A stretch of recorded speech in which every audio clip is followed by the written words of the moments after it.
Olá, tudo bem? Meu nome é Henrique Vitorino e vamos aqui com o nosso 6º módulo do ciclo de formação bíblica da comunidade cristã da cidade. Como falamos já no meio do módulo 5, desde aquele vídeo ali do terceiro vídeo do módulo 5, nós começamos com uma parte mais prática de como viver a vida cristã. E esse módulo é totalmente sobre isso. E nós vamos falar isso a partir de uma perspectiva que a Bíblia traz para nós, que ser um cristão, na verdade, é andar em um caminho, no caminho de Cristo, ou seguir a Jesus. Jesus, quando ele andou na terra, se você ler os evangelhos, você vai ver que ele chega num lugar, tinha ali algumas pessoas, né? Tava lá Pedro, por exemplo, em outro momento Mateus, e ele vira para essas pessoas e fala, vem, segue-me. E eles largam tudo e começam a seguir Jesus. Jesus se apresenta como um rabino ali para Israel, num primeiro momento, né? Chamando discípulos para servirem a Deus de acordo com o seu caminho. E como acontecia na época, né, os discípulos de um rabino, né, de um mestre, eles aprendiam daquele mestre como viver uma vida agradável a Deus. E esse módulo é justamente sobre isso, né? Nesse módulo nós vamos aprender como seguir Jesus. E nesse primeiro vídeo nós vamos começar vendo sobre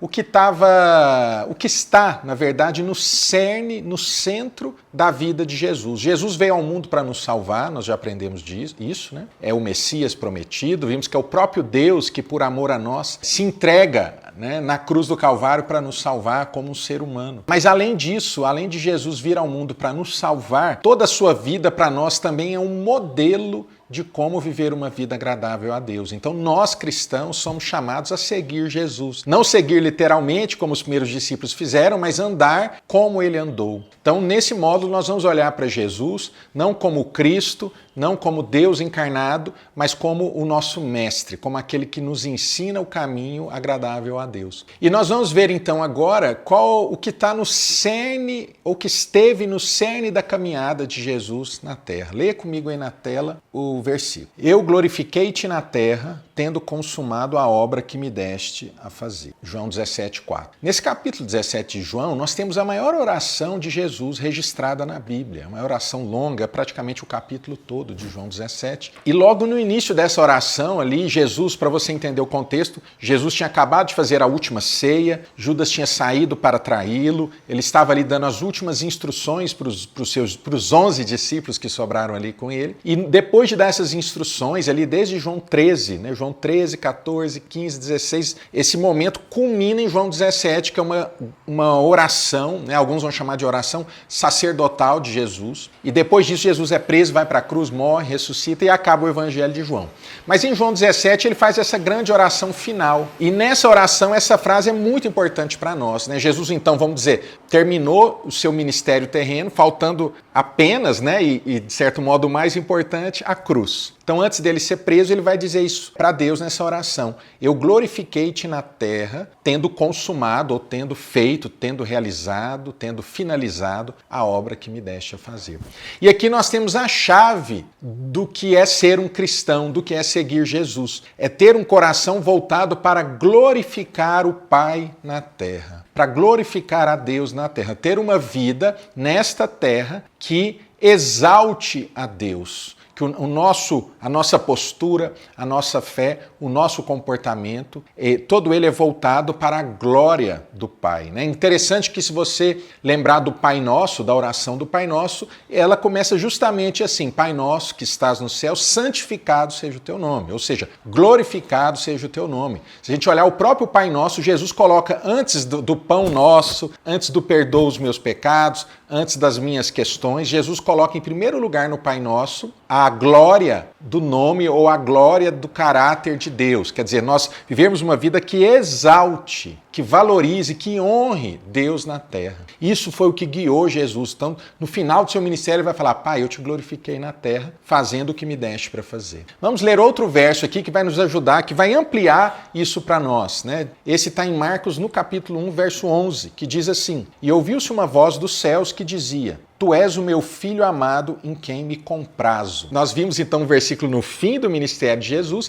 e aqui nós estamos lendo, né? Nós vimos um versículo no início do ministério de Jesus. Essa frase, essa voz que o pai diz para o filho, ela acontece no batismo de Jesus, quando Jesus vai iniciar a sua missão terreno ali por volta dos 30 anos de idade. João Batista o batiza no Rio Jordão e nesse momento o Espírito Santo se manifesta em forma corpórea como uma pomba e uma voz do Pai, né? Então nós temos ali a Trindade, né? O Pai falando, o Espírito em forma corpórea de pomba e o Filho na água. Nós temos os três.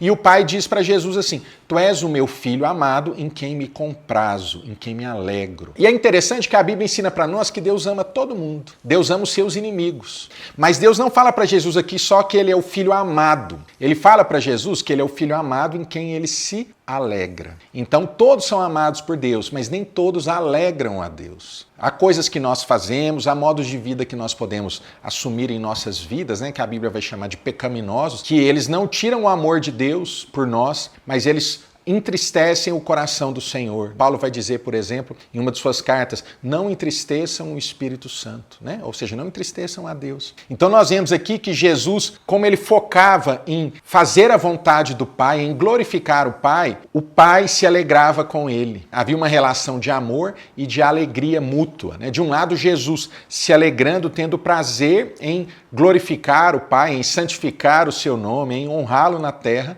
e como resultado, o Pai se alegrava de Cristo. Então isso é muito interessante, né? Se a gente pensar nos dois grandes mandamentos, amar a Deus sobre todas as coisas e o próximo como a ti mesmo, basicamente o que estamos vendo nesse vídeo é o primeiro mandamento, amar a Deus sobre todas as coisas. E nós vemos aqui que essa postura diante de Deus gera no coração de Deus alegria em direção a nós, alegria com nossas vidas. Então, podemos resumir até aqui que o grande foco da vida de Jesus era alegrar o Pai. Então eu quero já deixar esse recado para você aqui. E vamos ler mais um versículo para nos ajudar antes de encerrar esse vídeo, ou mais dois versículos, que está em João capítulo 8, que diz assim: Disse-lhes, pois, Jesus, quando levantardes o Filho do Homem, então conhecereis quem eu sou, e que nada faço por mim mesmo, mas estas coisas falo como meu Pai me ensinou. E aquele que me enviou está comigo. O Pai não me tem deixado só, porque eu faço sempre o que lhe agrada. Então aqui de novo, né, nós podemos ver essa postura de Jesus. Aqui ele está dialogando com os judeus e está falando para eles, quando vocês me matarem, quando vocês levantarem o Filho do Homem, né, levantarem na cruz, vocês vão saber quem eu sou e que nada faço por mim mesmo,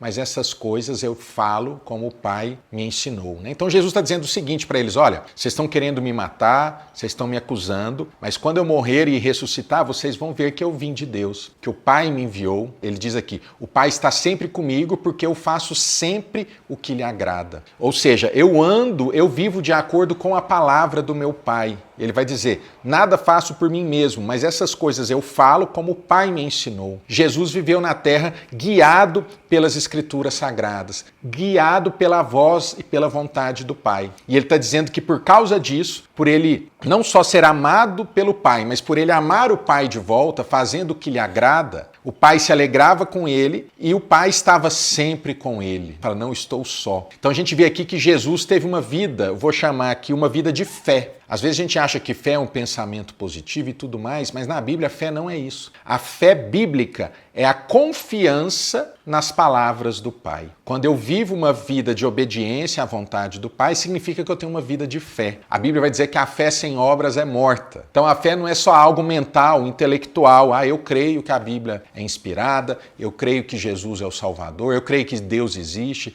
Isso ainda não é fé. Essa pessoa ainda não tem fé de acordo com a Escritura. A fé bíblica é uma fé que produz uma vida transformada, uma vida submetida à vontade, às palavras do Pai. E como resultado, o Pai se agrada com essa vida. Então, para a gente encerrar esse vídeo aqui, nós podemos destacar duas coisas, como o centro, a base da vida de Jesus e logo a base da nossa vida como quem segue Jesus, que é uma vida para a glória de Deus, fazendo a vontade dele, mas fazendo essa vontade dele porque nós confiamos no caráter dele. Nós confiamos em suas palavras. Então, Jesus viveu uma vida de fé no Pai, de confiança plena no Pai, e a partir dessa confiança no Pai, dessa fé no Pai, ele vivia para a glória do Pai. Ele obedecia ao Pai. Muitas vezes a gente não quer obedecer a Deus por falta de fé. Nós não confiamos que Deus vai nos sustentar. Como Jesus disse aqui, o Pai sempre está comigo, porque eu faço sempre o que lhe agrada. Então, às vezes, nós não agradamos a Deus por falta de fé. Nós pensamos que a gente fizer desse jeito e não do jeito que Deus quer, vai ser melhor para nós,